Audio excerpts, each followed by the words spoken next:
Counselor Vectral's trembling hand scattered precious datapads across his pristine desk in the Galactic Council's monitoring chamber. His secondary heart skipped several beats as he stared at the energy signatures pulsing from the third planet of an unremarkable yellow star. The readings made no sense.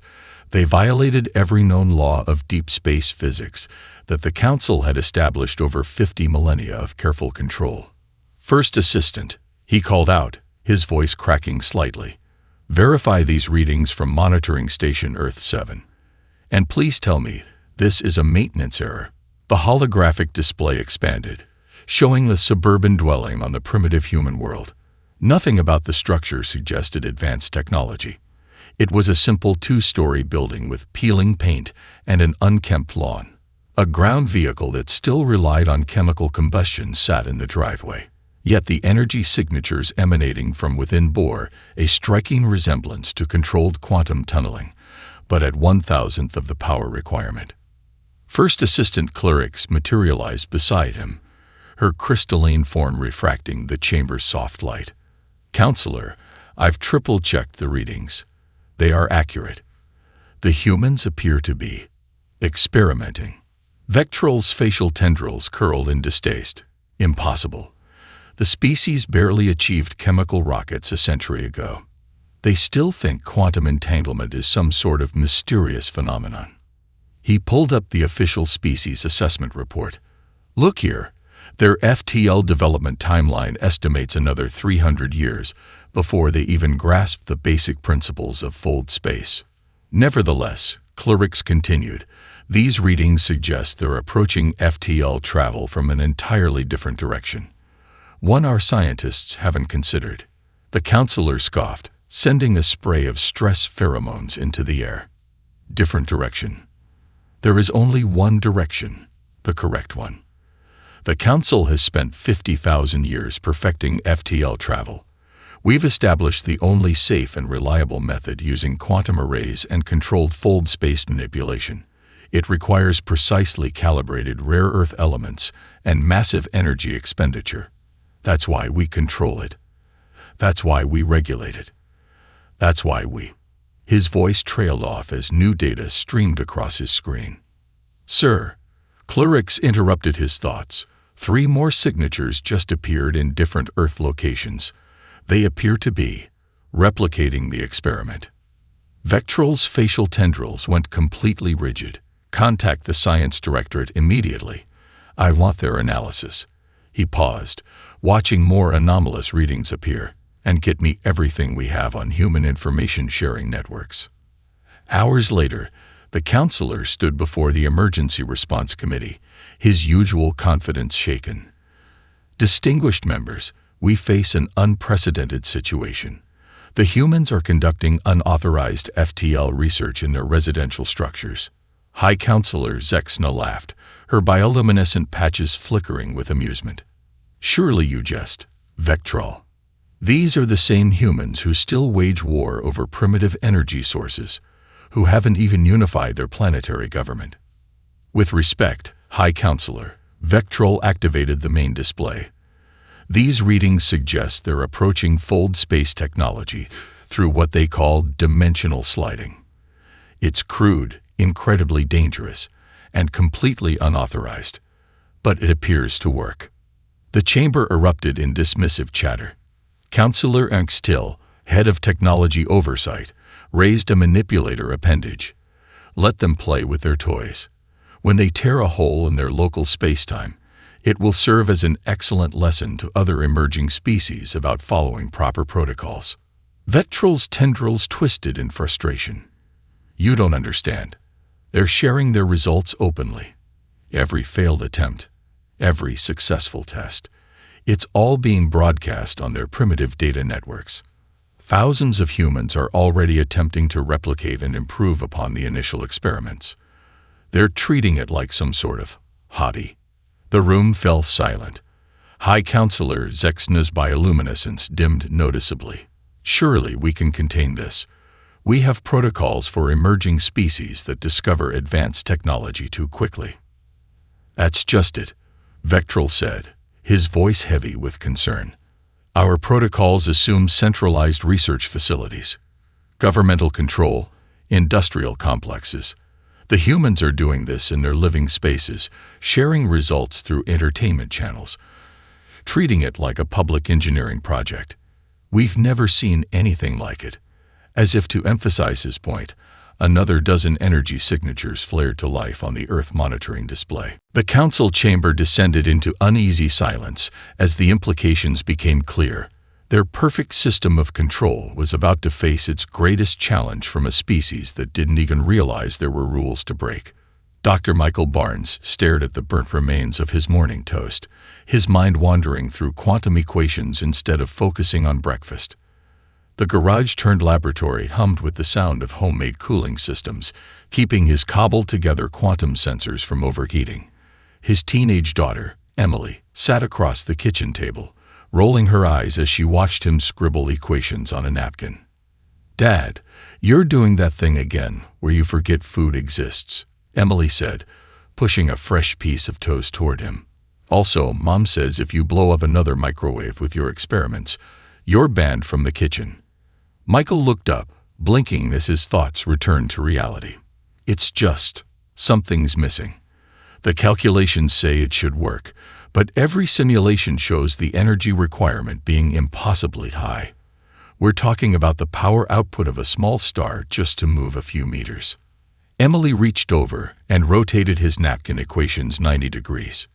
"You know, if you look at it sideways, it kind of looks like those string diagrams from your old physics textbooks. The ones about parallel dimensions." Michael froze, his coffee cup halfway to his lips. The simple act of rotating the equation had sparked something in his mind. "Oh my God," he whispered. "We've been trying to punch through space-time like a battering ram when we could just slide sideways." He jumped up from the table, scattering toast crumbs everywhere. "Emily, you're a genius. It's not about forcing our way through. It's about finding the spaces between spaces." He rushed toward his garage lab, still wearing his pajama pants and Einstein-themed slippers. "Does this mean I can have your car today?" Emily called after him. The only response was the sound of equipment powering up. Hours later, Michael stood before his makeshift test apparatus. He'd repurposed parts from 3 old microwaves, a gaming computer's graphics card, and what used to be his wife's food processor. The contraption hummed ominously as he input the revised calculations. "Okay, let's try this again," he muttered, initiating the power-up sequence. Recording test number 47 of the Barnes theory of dimensional sliding. He grinned at adding Emily's name to the record. The first signs that something was different came when his daughter's hamster cage, sitting 30 feet away in the garden shed, began to glow.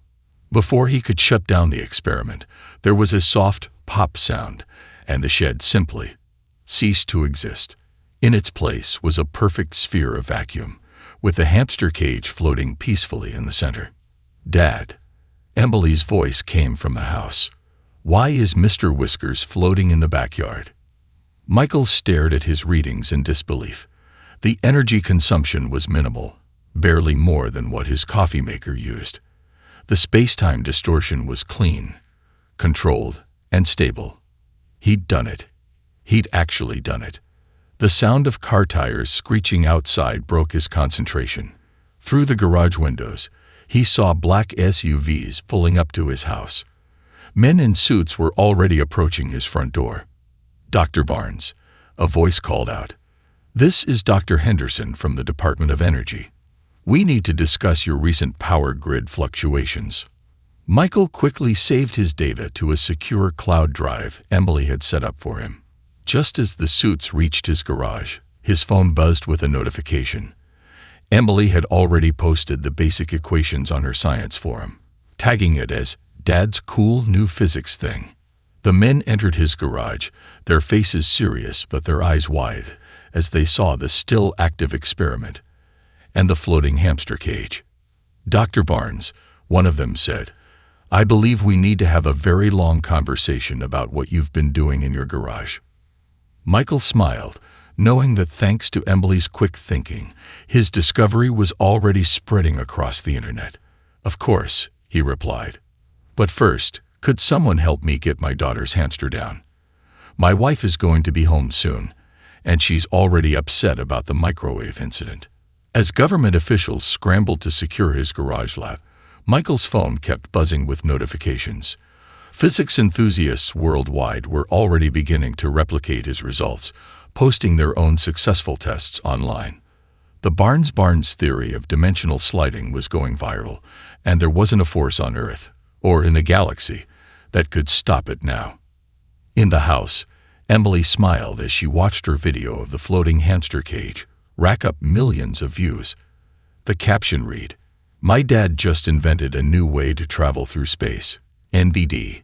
#physics, #space travel, #floating hamster." On monitoring station Zeta 459, senior observer Vennerx watched in horror as his sensor arrays exploded with anomalous readings. The quantum detection grid, designed to track illegal FTL activity across 3 sectors, was lighting up like a festival display. But these weren't the usual smuggler signatures. They were something entirely different. "Control, this is Zeta 459. He transmitted, his appendages trembling. "I'm tracking multiple dimensional disturbances originating from Earth. Current count is..." He paused, checking the rapidly increasing numbers, 78 separate events and climbing. The response was immediate. "Zeta 459, confirm your readings. Are you suggesting simultaneous FTL testing events on a pre-approved world?" Before Vennerx could respond, his main screen filled with a video broadcast intercepted from Earth's primitive data networks. The image showed a young human in what appeared to be a learning facility storage room. The human held up a device cobbled together from consumer electronics. "What's up, science fans?" the human announced. "Today we're replicating the Barnes dimensional sliding experiment. Don't forget to like and subscribe, and check the description for safety precautions and parts list." Vennerx watched in disbelief as the crude device activated, creating a perfect dimensional pocket around the human's backpack. The video cut to a slow-motion replay set to upbeat music. "Control," he transmitted again. "You need to see this. They're sharing the technology as entertainment." Across Earth, the phenomenon was spreading faster than any council containment protocol could handle. In Nebraska, a high school science club successfully transported their entire classroom 2 meters to the left. In Tokyo, a group of engineering students modified a vending machine to deliver snacks through dimensional pockets. A grandmother in Manchester accidentally sent her cat to her neighbor's house while testing a scaled-down version of the Barnes device. The Council's emergency response team materialized in Earth orbit 6 hours after the first detection. Led by Chief Investigator Engsloth, they prepared to implement standard containment procedures. Their first obstacle appeared immediately. There was no central facility to lock down, no single government to pressure, and no way to contain information that had already spread across millions of connected devices. "This is unprecedented," Engsloth reported to Council Command. "The humans are treating dimensional physics like a social media challenge. We're tracking new variations of the technology being developed in residential dwellings, educational facilities, and something called maker spaces." He pulled up a human video platform called YouTube. "Look at this. 5 easy mods for your Barnes slider. DI dimensional pocket generator. I sent my math homework to another dimension, not clickbait." They turned it into entertainment.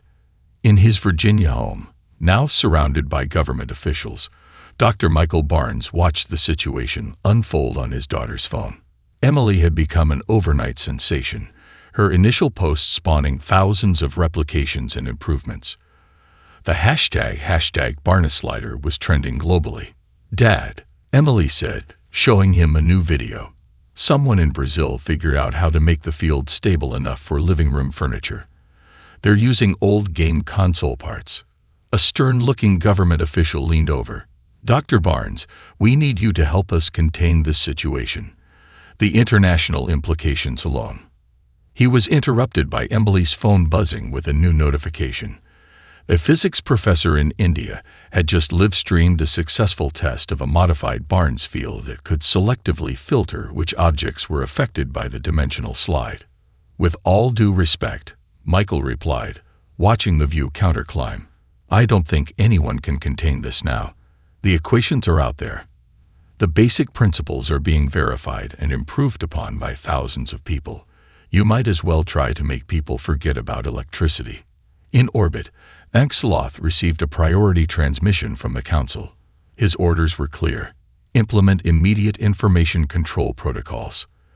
With a sense of futility, he watched as another 1,000 videos appeared on human networks, each showing successful replications of the Barnes experiment.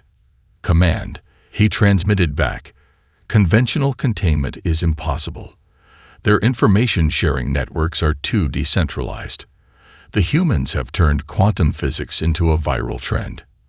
As if to emphasize his point, a new video began trending. "I taught my entire physics class how to slide between dimensions. Teacher's reaction at 4:20. The Council's perfect system of control was unraveling, undone not by a powerful government or advanced research facility, but by humans sharing videos of their garage experiments for imaginary internet points. And somewhere in the vast bureaucracy of the Galactic Council, an ancient prediction system began flashing a warning that had never been seen before: species development path unknown. Caution advised. Chief Executive Zixtal of Galactic Transport Industries watched in mounting horror as his company's stock price plummeted for the 7th consecutive day. The holoscreen displaying market trends looked like a cascade failure diagram, with every major FTL technology corporation following the same devastating trajectory. "It's those damned humans," his financial advisor, Pellener, muttered while updating projections. "They've somehow managed to turn our entire business model obsolete with parts from their primitive entertainment devices." The latest report from Earth made Zixtal's protective scales bristle. A human adolescent named Kevin Martinez had just improved the Barnes slider efficiency by 40% while procrastinating on his calculus homework. The modification required only a reprogrammed gaming console and parts from an old cellular communication device. "Our quarterly earnings call is in 3 standard hours," Pellener continued. "The shareholders will want answers about how a species that still uses fossil fuels has managed to undercut our entire FTL transport infrastructure." A notification chimed, and a new video appeared on their monitor. A human female was cheerfully explaining how to build a personal transportation device using something called a Raspberry Pi and salvaged microwave parts.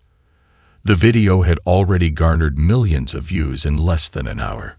"Cancel the earnings call," Zixtal decided. "Instead, schedule an emergency board meeting and get me everything we have on human patent law." Across the galaxy, the economic shockwaves continued to spread. On the planet Nexus Prime, thousands of citizens gathered outside the Commerce Ministry, demanding access to human-style FTL technology. The protesters carried signs with roughly translated slogans: "Why pay more?" and "Freedom to slide." In the Council's Economic Advisory Chamber, analysts struggled to model the impact of humanity's casual approach to what should have been carefully controlled technology. Director Venmel's presentation was interrupted by urgent news from the frontier sectors. "We have reports of humans selling their devices at local markets on border worlds," an aide announced. "They're calling them DIY slider kits and pricing them at 1/10 of standard FTL transport costs." The merchants seemed to find the whole situation amusing. Venmel's chromatic patches darkened with stress. "Surely we can compete.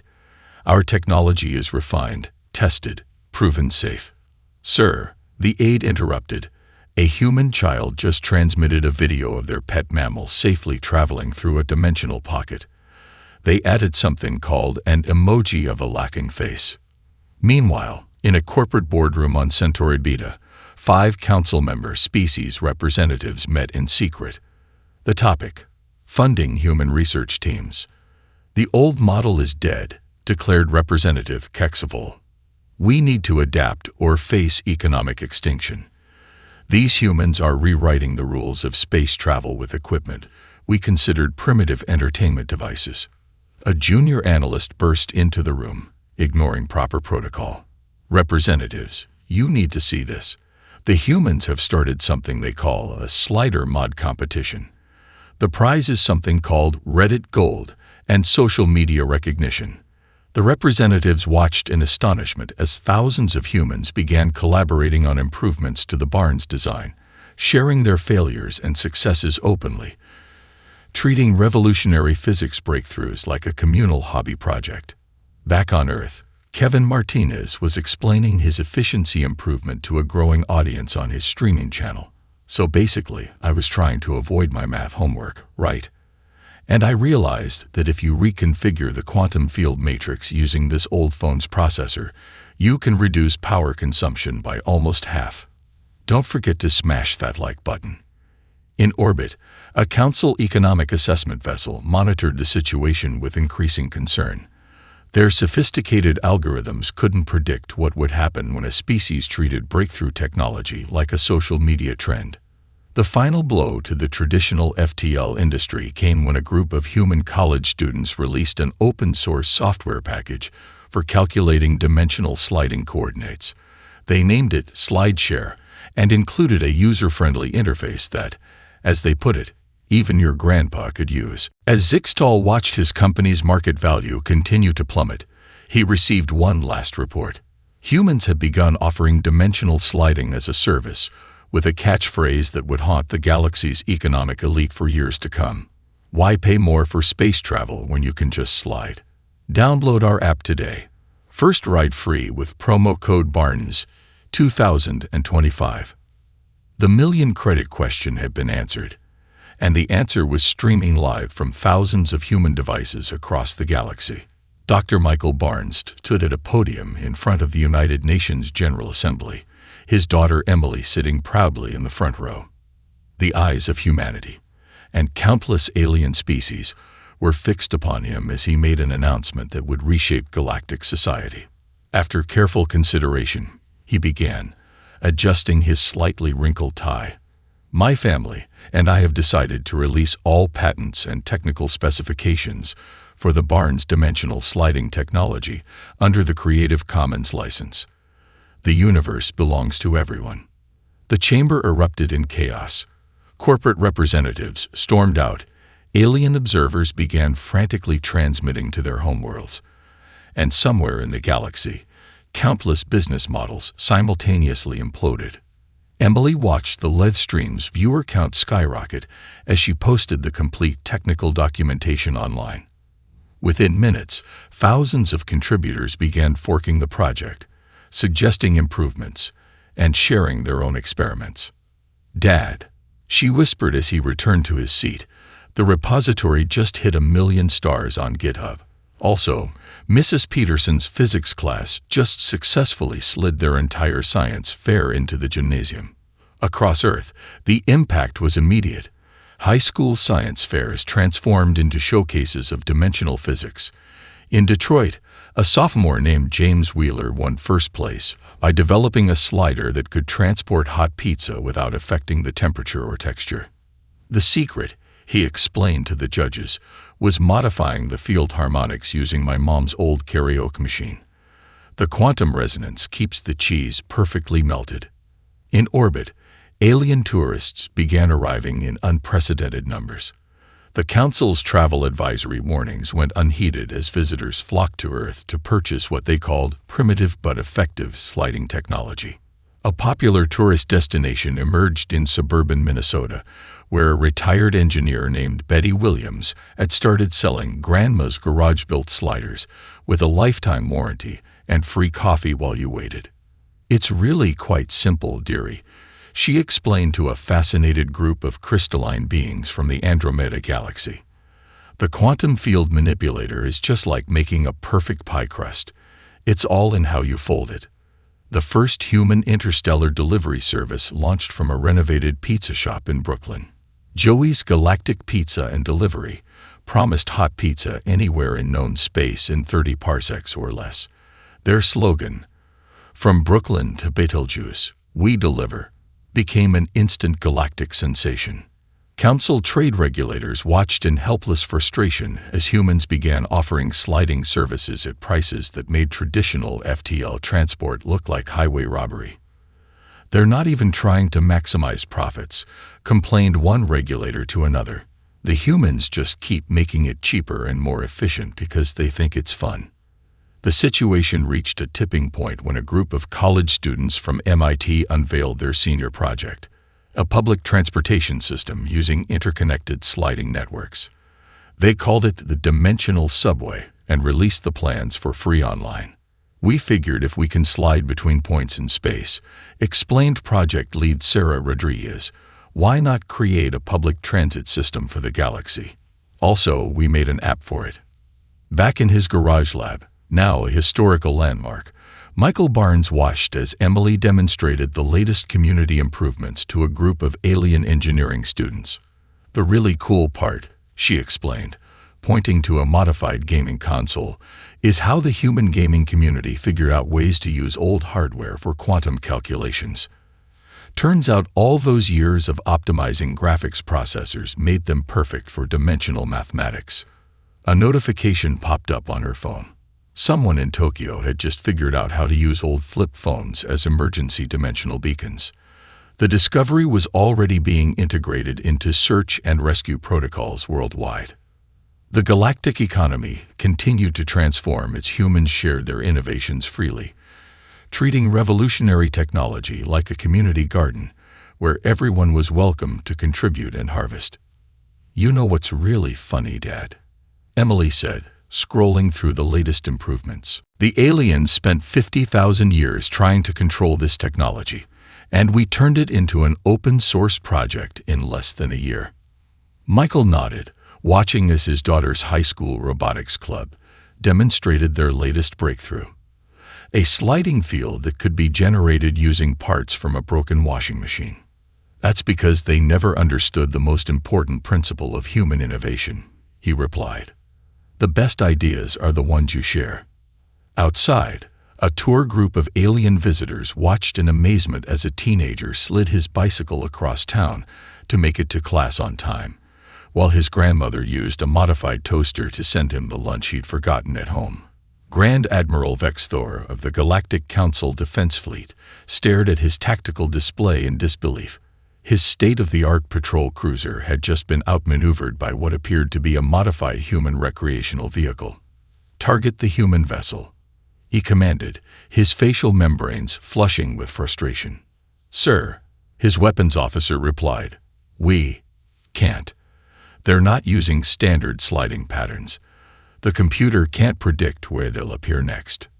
On the bridge's main screen, the human vehicle, decorated with what appeared to be cartoon stickers and LED lights, popped in and out of dimensional space in a pattern that defied conventional military doctrine. A transmission came through on all frequencies. "Sorry about the close call," a teenage voice announced cheerfully. "Still getting used to the controls on my dad's modified RV. Did you guys know you can use old video game controllers for dimensional navigation? Way more intuitive." In the Council's military command center, emergency meetings have been running nonstop for days. The footage playing on the main screen showed human vessels of all shapes and sizes casually sliding through space, using patterns that made traditional combat doctrine obsolete. "They're treating our defense grid like an obstacle course," General Zixnar growled. "Yesterday, a human food truck slid through our highest security blockade to deliver something called tacos to a mining colony." The situation deteriorated further when three major species, the Proxians, Centaurians, and Vegans, simultaneously threatened civil war if the Council continued restricting Barnes technology. "Our people demand access to human sliding technology," the Proxian ambassador declared during an emergency session. "We will not continue paying extortionate rates for Council-approved FTL travel when humans are crossing the galaxy in converted ground vehicles." Meanwhile, human diplomatic relations took an unexpected turn. Earth's ambassador arrived at a crucial council meeting in what appeared to be a modified school bus, complete with solar system decorations and a "How's my driving? Call Mom" bumper sticker. Sorry about the informal entrance, Ambassador Sarah Rodriguez explained to the stunned council members. But we figured the best way to demonstrate our commitment to open technology was to show up in something anyone could build in their garage. The council's attempts to maintain control faced another setback when several alien engineering teams attempted to replicate the Barnes drive using their advanced technology. The results were universally disastrous. "You're overthinking it," explained Kevin Martinez, now hosting a popular galactic streaming channel called Sliding for Dummies. "The beauty of the Barnes drive is its simplicity. You guys keep trying to add all these fancy quantum processors when all you need is a basic understanding of dimensional physics and maybe an old smartphone." In orbit around Earth, the Council's military flagship watched helplessly as hundreds of human vessels slid through space using patterns that resembled everything from dance choreography to video game speedrun routes. "Sir," a sensor operator reported to Admiral Vexthor, "we're detecting a new sliding signature. It appears to be a group of human children's personal transportation devices. They call them skateboards." A cheerful transmission followed. First successful test of the solar skate park. Thanks for watching. Don't forget to like and subscribe. #space skating, #Barnaslide, #radical orbit. The Council's military advantage, built on centuries of controlled FTL technology, crumbled in the face of human innovation and what they called thinking outside the box. Traditional battle formations proved useless against vessels that treated space travel like a creative expression. In a final blow to conventional military doctrine, a human high school student won an international science fair by demonstrating how to use dance game controllers for precise dimensional navigation. The rhythm-based interface actually makes more sense than traditional controls, she explained while effortlessly sliding her craft through a series of complex maneuvers. Plus, it's way more fun. As Admiral Vexthor watched his mighty fleet rendered obsolete by teenagers in modified vehicles, he received one last transmission that summed up the shifting balance of power. "A cool spaceship. We're organizing a galactic sliding rally next weekend. Sort of like a space parade, but with more pizzas. Want to join? We can help you modify your engines to make them Barnes compatible. BYOB. Bring your own bus. #space party, #sliding together." The age of controlled, militarized space travel was over, replaced by a new era where the most effective weapons were creativity, openness, and an inexplicable human ability to turn revolutionary technology into a social event. High Command Center of the Galactic Council blazed with emergency lights as hardline members gathered for what they dubbed Operation Shutdown. Fleet Admiral Zexpor stood before the assembled commanders, his bioluminescent patches pulsing with barely contained fury. "The humans have gone too far," he declared, bringing up a galactic map dotted with thousands of dimensional sliding signatures. "Today, we end this technological anarchy. Launch the strike fleets." Across Earth's solar system, massive Council warships materialized from hyperspace, their weapon systems charging.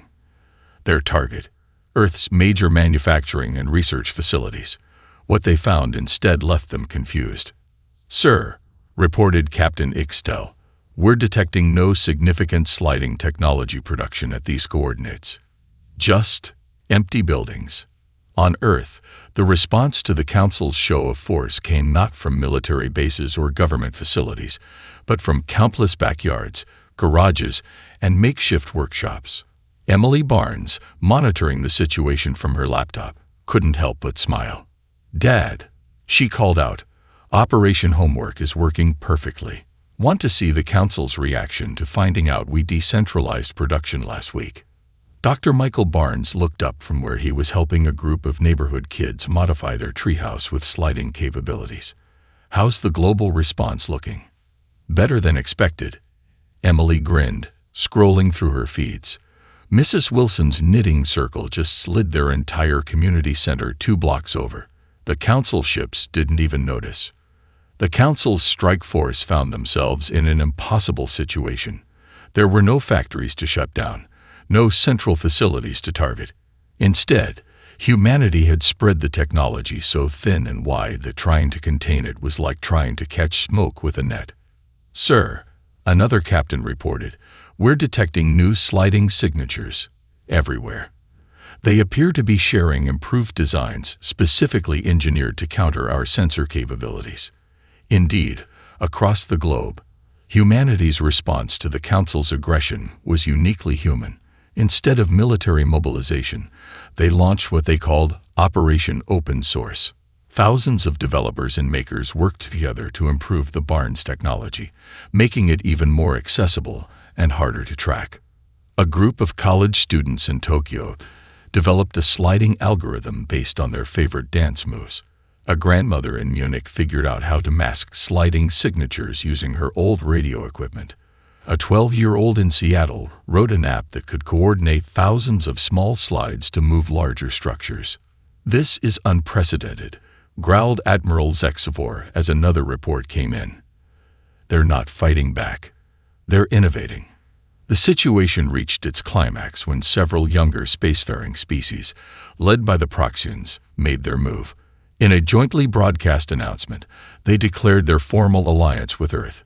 "The humans have shown us that technology should unite us, not divide us," the Proxian ambassador announced while sliding between different broadcast locations using a device that looked suspiciously like a modified toaster.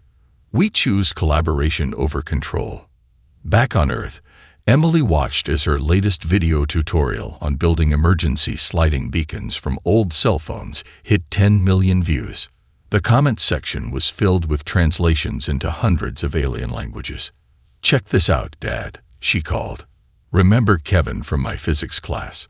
He just figured out how to use game console networking protocols to create a distributed sliding network.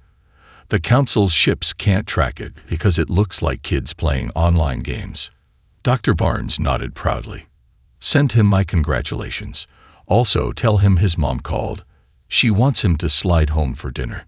In orbit, the Council fleet commanders watched helplessly as their carefully planned operation dissolved into chaos. Every attempt to restrict the technology was met with dozens of innovative workarounds. Human teenagers were literally sliding circles around their most advanced patrol ships. A final transmission reached the Council fleet, broadcasted simultaneously from countless small workshops and garages across Earth. "Dear Council members, we understand you're worried about uncontrolled technology. But here's the thing. Trying to control knowledge is like trying to control creativity itself. Instead of shutting us down, why not join us? We're having a maker fair next weekend. Bring your own tools. #sliding together, #OpenSpace, #MakerCommunity. Admiral Zexivor, watching his mighty fleet rendered irrelevant by human ingenuity, received one last report that perfectly encapsulated their failure. "Sir, we're detecting a new type of sliding signature. It appears to be a human educational institution. They're calling it Take Your Council Member to School Day and offering free workshops on basic sliding mechanics." Operation Shutdown had failed, not through military defeat, but because humanity had turned space travel into a community project too distributed to control and too simple to contain. The Great Chamber of the Galactic Council had changed dramatically in the 6 months since Operation Shutdown's failure. Gone were the ornate displays of technological superiority. Instead, the chamber now hosted what humans called a maker space, complete with workbenches, tool stations, and a snack bar serving interstellar cuisine. Dr. Michael Barnes stood at the podium, his daughter Emily beside him, addressing a diverse crowd of species from across the galaxy. The occasion: the inaugural meeting of the Universal Open Science Initiative. "The universe," he began, gesturing to a dimensional pocket demonstration floating above the chamber, "isn't meant to be controlled. It's meant to be explored, understood, and most importantly, shared." In the audience, former Admiral Zexivor, now head of the Council's new Innovation Exchange Program, nodded in agreement. His uniform had been replaced with what humans called a workshop apron, complete with pockets full of modified Earth tools. Last week, he whispered to a colleague, "A human child taught me how to calibrate sliding fields using musical frequencies. It was actually quite fun." The changes across galactic society had been profound. Traditional corporate headquarters had transformed into community workshops. Former military bases now hosted regular slide jams, where species from across the cosmos gathered to share ideas and improvements. Emily, now heading the Interstellar Education Network, pulled up a holographic display showing thousands of maker spaces across the galaxy. "Our latest initiative," she explained, focuses on combining different species' perspectives on dimensional physics. For example, the Proxian's crystalline computing methods work amazingly well with modified human gaming systems. The demonstration area showed a group of alien children working alongside human kids, building what they called a quantum treehouse, a shared space that could slide between different playgrounds across the galaxy. "The secret," one young Proxian explained, manipulating controls on a modified game controller, "is not thinking too hard about it. My human friends taught me that sometimes the best solutions are the simple ones." Kevin Martinez, now a renowned figure in galactic engineering circles, had just finished leading a workshop on what he called kitchen quantum mechanics. His latest invention, a sliding field generated by repurposed coffee makers, had earned him the newly established Barnes Prize for creative innovation. "The best part," he told an enthusiastic audience, "is that anyone can do this. You don't need a fancy degree or expensive equipment. You just need curiosity and maybe some spare appliances." In orbit around Earth, the former Council military flagship had been converted into the galaxy's largest mobile workshop. Its hangar bays now hosted regular build meets, where species from across space gather to share ideas and work on projects together. "Remember when we used to guard FTL technology like it was sacred?" a former Council security officer mused, watching a group of mixed-species teenagers test their latest sliding skateboard design. "Now my daughter's teaching quantum mechanics to her alien friends through something called TikTok."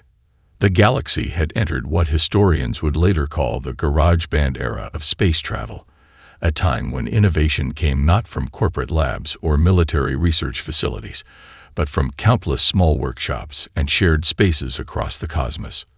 Dr. Barnes watched as Emily demonstrated the latest community-developed improvements to the original Barnes slide. The technology had evolved in ways he never imagined, incorporating ideas and perspectives from thousands of different species and cultures. "You know what the best part is, Dad?" Emily said, looking out at the chamber full of beings working together on new projects. "We didn't just change how people travel through space. We changed how they think about knowledge itself." A young Centaurian inventor approached them, clutching what appeared to be a modified Earth toaster. "Dr. Barnes."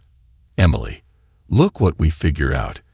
If you combine human breakfast technology with Proxian crystal matrices, you can create stable sliding fields that smell like cinnamon rolls."